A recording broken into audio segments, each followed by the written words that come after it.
플랜트 패러독스. 소개하는 가정의학과 전문의 양준상 선생님이 이렇게 말합니다. 백미는 몸에 좋은 음식이다. 도정을 거치면서 렉틴을 모두 제거했기 때문에 염증과 알레르기를 일으키지 않는다. 이 책의 저자 역시 백미를 권한다. 나는 알레르기 질환자나 장 기능이 떨어진 환자에게 진정작용을 하라고 백미를 추천하곤 한다. 조심해야 할 것은 오히려 반찬이다. 얼핏 건강해 보이는 나물 반찬은 렉틴을 적절하게 제거하지 않으면 염증을 유발하고 살찌게 한다. 뿐만 아니라 양배추와 파프리카를 날 것으로 먹고 나서 가스가 차고 복부 지방이 늘어난 경험이 있다면 이 책을 통해 왜 당신이 그런 경험을 했는지 수긍하게 될 것이다. 건강에 좋다고 과대 포장되어 온 염증 유발성 채소에 대해 새롭게 눈 떠보자. 변비에서 벗어나고자 토끼처럼 풀을 먹고 또 먹어도 화장실에 가지 못한 누군가에게 새로운 길을 열어주리라고 생각한다. 그리고 채식 위주로 식사를 하거나 난치성 자가 면역 질환자 일부에게 도움이 되리라 생각한다. 현대 사회에서 채소와 통곡물은 건강에 이롭다고 홍보되어 왔다. 녹색 채소를 너그러운 식재료라고 여겨왔다면 이 책이 당신의 건강 상식을 바로잡는 밑거름이 되어줄 것이다 라고 가정의학과 전문의 양준상 씨가 감수를 하면서 글을 썼군요. 넘어보겠습니다.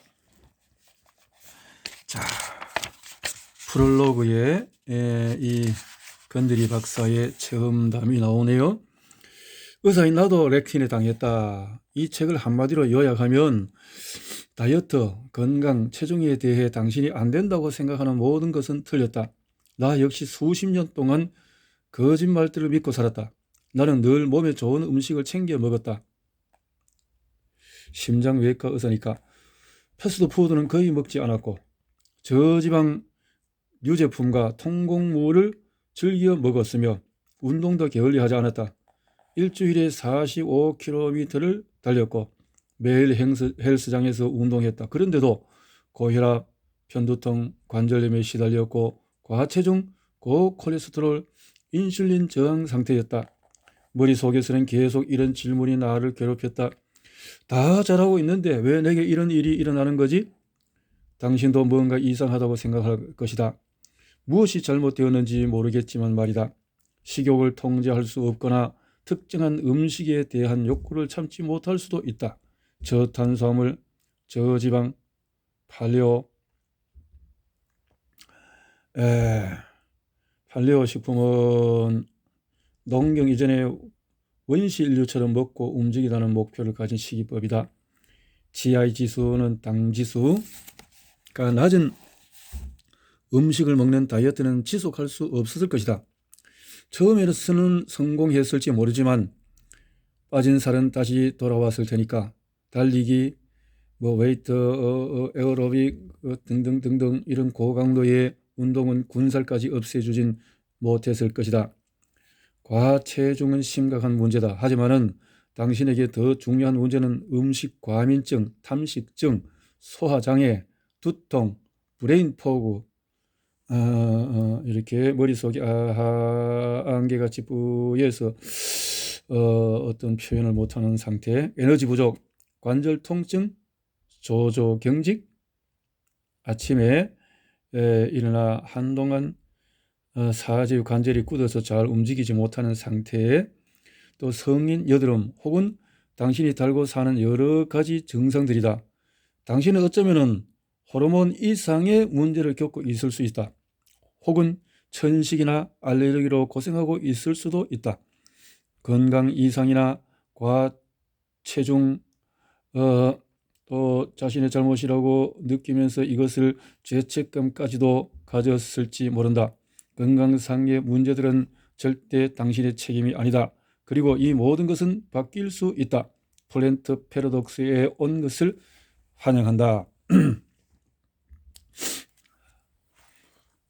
나는 당신을 괴롭혀온 문제들에 대한 해법을 가지고 있다.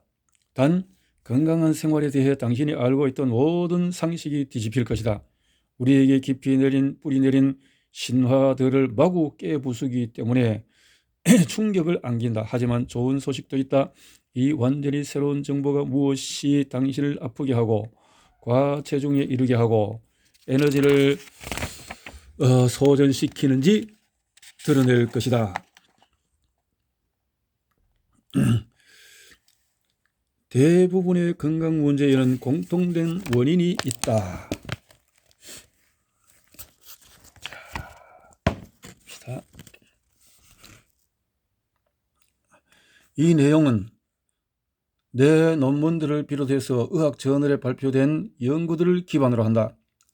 건강 전문가라고 불리우는 패스트푸드 중독, 액상 과당이 잔뜩 들어있는 음료의 섭취, 환경 독소들을 각종 질환의 원인으로 꼽는다. 안타깝게도 그들은 틀렸다. 이런 음식이 건강에 이롭다는 말은 아니다. 진짜 원인은 너무 깊숙이 감추어져 있어서 발견하기 몹시 힘들다. 내 몸이 이상했던 이유가 이것 때문이라고? 1960년대 중반부터 비만, 제1당뇨, 제2당뇨, 자가면역 질환, 천식 알레르기, 부비동염, 관절염, 암, 심장병, 골다공증, 파킨슨병, 치매 발병률이 엄청나게 증가했다. 같은 기간에 우리의 식단과 우리가 사용하는 개인 위생용품 및 미용용품에 많은 변화가 일어난 것은 우연이 아니다. 전체적으로 단 몇십 년 만에 우리의 건강 상태는 극적으로 나빠졌고 체중은 극적으로 불어났다. 나는 그 미스테리의 해답을 찾았다. 이런 현상들은 렉틴이라는 식물 단백질에서 시작된다. 렉틴에 대해서는 들어본 적이 없어도 글루텐은 친숙할 것이다. 글루텐은 수천 종의 렉틴 중의 하나이다. 사실 렉틴은 고기, 가금류, 생선을 비롯해 현대인의 식단에 빠지지 않는다. 특히 식물 대부분에 들어있으며 동식물의 싸움에서 두루 입장을 공평하게 만드는 역할을 한다. 어떻게? 인류가 걸어다니기 훨씬 전부터 식물들은 렉틴을 생산해 자기 자신과 후손을 포식자들로부터 보호했다. 즉 렉틴이라는 식물 독소가 포식자를 죽이거나 정상적으로 움직이지 못하게 함으로써 당신의 몸을 망가뜨리고 체중에 영향을 미치는 것이다. 그래서 나는 이 책의 제목을 플랜트 패러독스, 즉 식물의 역설이라고 지었다. 몸에 좋은 식품으로 여겨졌던 식물성 식품에는 당신을 아프게 하고 과체중으로 만드는 것들이 많다. 바로 그 식물들이 당신을 병들게 한 원인이다. 컴퓨터를 치면은 당신은 해킹당한 것이다. 몸속의 모든 세포가 다른 세포와 소통하는 방식이 달라졌다. 걱정할 필요가 없다. 상황을 역전시킬 수가 있다. 전반적인 건강의 복구 사업을 시작하기 위해서는 일보 전전 일보 후퇴가 필요하다. 우리가 수천 년 전 잘못된 포커질을 시작했고 거의 모든 선택의 기회에서 잘못된 길을 걸어온 탓이다. 자주 먹는 음식을 준비하는 방식, 개인 위생용품, 건강보충제에 약간의 변화를 주면은 누구나 건강해질 수가 있다. 이 책은 특정 식품을 생명유지의 주 원료로 삼거나 그것에 과하게 의존하지 않게 하고 시기의 제궤도를 찾는 지침을 제공한다. 지금까지 읽은 내용을 믿기 어려울 것이다. 내가 어떻게 해서 이런 주장을 하게 되었는지 궁금한 사람도 있을 것이고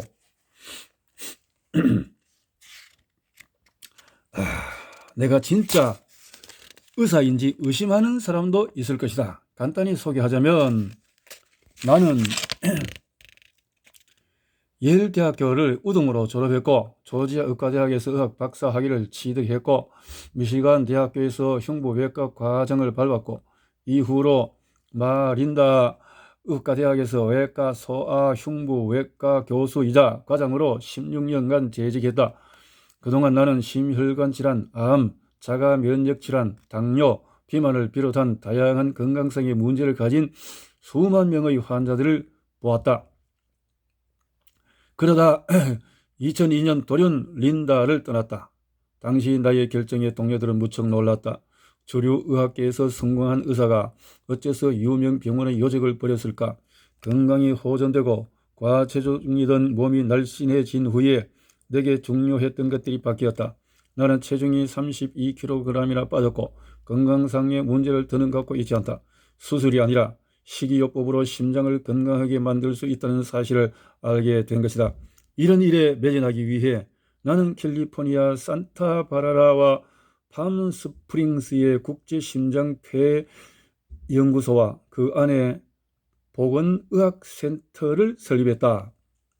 나는 의사이면서 동시에 의료 분야의 연구자이고 심장을 보호하는 장치를 만든 발명가이기도 하다. 파트너였던 레너드 베일리와 함께 세계의 그 어떤 사람보다 많은 유소와 심장 이식 수술을 했다. 나는 여러 의료기기에 대한 특허를 보유하고 있으며 이식 면역학과 이종기관 이식에 대한 광범위한 글을 썼다. 이 글들은 특정 종의 면역체계를 속여서 다른 종의 기관을 받아들이도록 하는 일에 대한 것이다. 그리고 나는 면역체계가 속임수에 넘어갔을 때 고치는 방법도 알고 있다. 흉부외과 의사, 심장병 전문의, 면역학자로서의 나의 경력 전체가 면역체계에서 누가 친구고 누가 적인지를 구분하는 것이었다. 또 풍부한 경험 덕분에 나는 건강과 체중 문제에 대한 해법을 제시할 수 있는 유리한 입장에 서 있기도 하다. 건드리 박사의 스티븐 R. 건드리 박사의 수준과 연구와 그 어떤 성적에 대한 내용들이 아주 탁월한 것을 볼 수 있습니다. 원하는 체중과 건강 상태를 영원하게 유지하는 방법. 건강 탐정으로서 내 식이요법을 따른 많은 환자가 관상동맥 질환, 고혈압, 당뇨 증세가 호전되고 관절염이 진정되었으며 속쓰림이 사라지는 것을 목격했다. 내 환자들은 기분이 좋아지고 만성적인 대장 문제도 해결되었다고 말한다. 과체중의 문제가 해소되고 식탐도 사라졌다. 나는 각 환자에 맞춘 허용식품들로 정교한 실험을 고안해 실행한 뒤에 그 결과를 연구했다. 여기서 놀라운 패턴이 드러났고 이로써 나는 독창적인 식이 프로그래밍 브렌트 패러독스 프로그램을 만들게 되었다. 나는 환자의 이력과 신체 상태에 대한 정밀한 검토, 전문적인 시험, 혈관의 유연성에 대한 검사를 통해서 확신을 얻었다. 그들 대부분은 신체의 자연 치유 능력을 방해하는 장애 요인 때문에 말 그대로 자기 자신과 전쟁을 치르는 중이었다. 그 장애 요인은 우리가 건강해지려고 먹는 통곡물, 렌틸콩을 비롯한 콩류와 우리의 식탁에 오르는 동물이 섭취한 음식의 변화, 화학물질, 광범위한 항생제들이다. 무엇보다도 제산제 아스피린, 소염제가 장내 환경을 극적으로 변화시켰다는 것을 발견했다. 지난 15년 동안 저명한 학술지에 이러한 발견을 발표하면서 프로그램을 계속 다듬었다. 그 노력의 결과로 나는 인간의 미생물 군 유전체, 즉 몸속에서 당신에게 의존하고 살고 있는 박테리아를 비롯한 유기체에 대해 전문가로 인정받게 되었다. 미생물군의 탁월한 실력자다 이 말이죠. 지금 당장 브렌트 패러독스 프로그램을 시작하고 싶을 것이다. 그러나 건강성의 문제가 가진 근본적인 이유를 이해해야 완전히 치유될 가능성이 높다. 따라서 해법에 접근하기 전에 일부에서는 충격적이고 놀라운 문제의 원인에 대해서 설명을 하고 지난 수십 년 동안 그 원인이 우리에게 어떤 영향을 미쳤는지 알아보려고 한다. 2부에서는 이 프로그램을 어떻게 시작하는지 배우게 될 것이다. 이후에 손상된 장기를 복구하고 포만감을 느끼게 하고 날씬해지는 데 도움을 주는 장기와 식품과 장기 건강에 필요한 미생물을 어떻게 섭취하는지 알게 될 것이다. 장기 건강에 필요한 미생물. 부록에서는 프로그램의 단계별 식단표와 장내 환경을 최상으로 만들어줄 레시피를 만들었다. 식습관을 교정하는 것이 이 프로그램의 주된 목표이지만 특정한 일반 의약품과 위생용품의 사용을 자제하는 등 다른 부분에서도 변화를 주는 것이 좋다. 약속한다. 프로그램을 마치면 이런 좋은 것을 맛볼 것이다. 라고 했습니다. 자, 차례를 보겠습니다. 몸에 좋은 거, 의사인 나도 식물과 동물의 전쟁이 이렇게 해서 서로서로 죽이려고 하는 그 속에 인류의 생존을 위협하는 적인 렉틴이라는 것이 이렇게 우리의 염증을 만드는 요인이다. 모든 것은 장에서 시작되었다. 그래서 장을 파괴시키는 이것들을 해결해야 된다. 무심결에 삼킨 침묵의 살인자들이 뭐냐? 그래서 쉬어도 피곤하고 안 먹어도 살찌는 이유가 뭐냐? 이런 여러 가지 장을 파괴하는 온갖 독소들이 문제다 이 말이죠. 렉틴에서 멀어지는 생활 습관이 뭐냐? 이러한 그리고 이렇게 내 몸을 정화시키는 망가진 몸을 되살리는 최적의 건강 유지는 그럼 어떻게 하면 좋을 것인가? 질병에서 탈출하는 프로그램은 미토콘드리아를 살리고 보충제는 어떻게 먹으면 좋을 것인가? 패러독스의 프로그램 식단과 레시피에 대해서 쭉 이렇게 정리가 되어져서 식단에서 과일을 배제할수록 환자의 상태가 좋아지고 콜레스테롤 수치와 신장 기능이 호전되었다. 오이나 호박처럼 씨앗이 많은 채소를 배제할수록 환자들은 빠르게 회복되고 체중이 더 많이 빠졌으며 콜레스테롤 수치가 개선되었다. 이는 틀림없는 사실이다. 당신이 진실이라고 생각했던 모든 것을 잊어야 한다. 겁나군요. 생각을 바꿔야 될 건데, 자, 이렇게 해서 이제 일부가 딱 되어지게 되어지는데, 여기까지 서론적이면서도 아주 충격적인 내용으로 우리에게 호기심을 갖게 해주고 있습니다. 여기에서 일단 마무리하고 또 넘어가도록 하겠습니다.